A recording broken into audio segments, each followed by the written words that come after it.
కవితపై ED దాడులు జరుగుతుంటే CM KCR అసహనానికి గురై ఏం మాట్లాడుతున్నారో మర్చిపోతున్నారని, ఈ మధ్య ఆయనకు మతిమరుపు వచ్చిందని, రాహుల్ గాంధీ విషయంలో ఈ రోజు చీకటి రోజని సీఎం కేసీఆర్ అనడం హాస్యాస్పదమని బీజేపీ ఎమ్మెల్యే రఘునందన్ రావు అన్నారు. సిద్దిపేట జిల్లా గజ్వేల్ పట్టణంలో మీడియా సమావేశంలో రాహుల్ గాంధీ సభ్యత్వం రద్దుపై బీఆర్ఎస్ నేతలు చేస్తున్నటువంటి కామెంట్స్ కు ఆయన స్పందించారు. ఈ సందర్భంగా ఆయన మాట్లాడుతూ 2018 బడ్జెట్ సమావేశంలో రాష్ట్ర గవర్నర్ ఉభయ సభలను ఉద్దేశించి మాట్లాడుతున్నప్పుడు కోమటిరెడ్డి వెంకటరెడ్డి, సంపత్ కుమార్ కాంగ్రెస్ పార్టీకి చెందిన ప్రతిపక్ష శాసనసభ్యులు ప్రజాస్వామ్యబద్ధంగా కాగితాలు చింపి స్పీకర్ పై విసిరేస్తే వారిని సంవత్సరం అంతా శాసనసభకు రాకుండా సభ్యత్వాన్ని రద్దు చేసినటువంటి పార్టీ ఈ బీఆర్ఎస్ పార్టీ అని, ప్రతిపక్షంగా వారిని మాట్లాడనివ్వకుండా రిమైనింగ్ పీరియడ్ మొత్తాన్ని రద్దు చేసినటువంటి మీరు రాహుల్ గాంధీ విషయంలో చీకటి రోజు అనడం హాస్యాస్పదమని అన్నారు. కాంగ్రెస్ పార్టీ ఎంపీ రాహుల్ గాంధీ గారి సస్పెన్షన్ ఉద్దేశించి తెలంగాణ రాష్ట్ర ముఖ్యమంత్రి గౌరవనీయులు చంద్రశేఖరరావు గారు ఒక ప్రెస్ నోట్ పంపించినట్టు మా దృష్టికి వచ్చింది. ఆ ప్రెస్ నోట్ మొదటి లైన్లో ఏమంటారు ముఖ్యమంత్రి గారు అంటే, ప్రజాస్వామ్యానికి ఇది చీకటి రోజు అని చెప్పి ముఖ్యమంత్రి గారు రాసి పంపించినటువంటి ప్రెస్ నోట్లు మొదటి లైన్లలో కనబడుతుంది. నేను మిమ్మల్ని అడుగుతున్నాను, అయ్యా ముఖ్యమంత్రి గారు, మీరు ప్రాతినిధ్యం వహిస్తున్నటువంటి గజ్వేల్ గడ్డ మీద నుంచి మిమ్మల్ని అడుగుతా ఉన్నాను.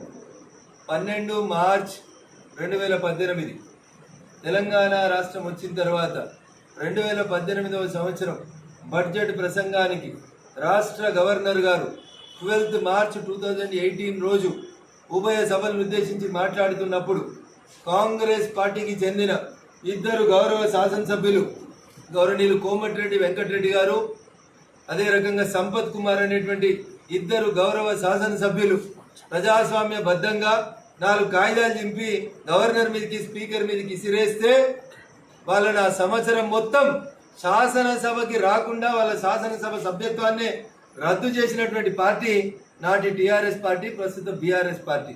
దానికి అధ్యక్షులు మీరు. అగో ప్రజాస్వామ్యానికి దుర్దినం ఏదైనా ఉందంటే అది ప్రజాస్వామ్యానికి దుర్దినం అవుతుంది.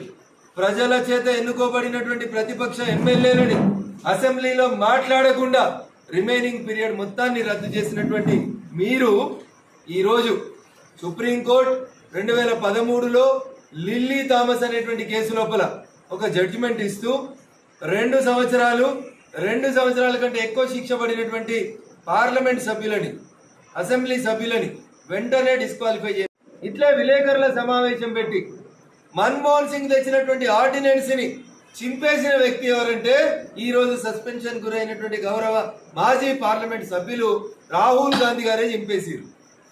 మరి అంత మంచి తీర్పుని స్వాగతించిన రాహుల్ గాంధీ గారు లిల్లీ థామస్ విషయంలో సుప్రీంకోర్టు ఇచ్చిన తీర్పుని రాహుల్ గాంధీ గారు స్వాగతించారు.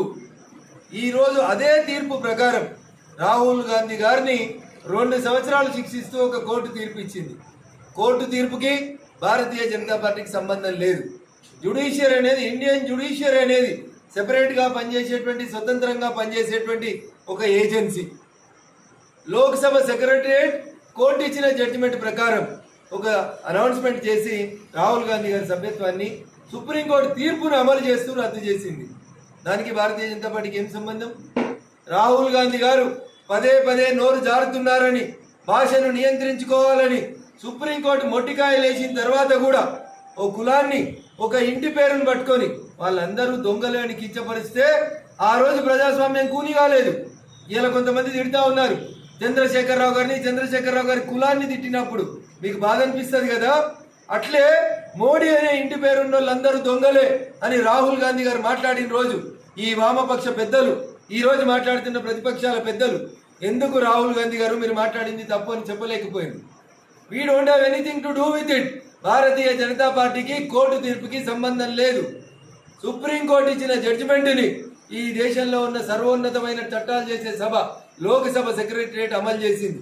దానికి బీజేపీకి ఏం సంబంధం? దానికి మోడీ గారికి ఏం సంబంధం?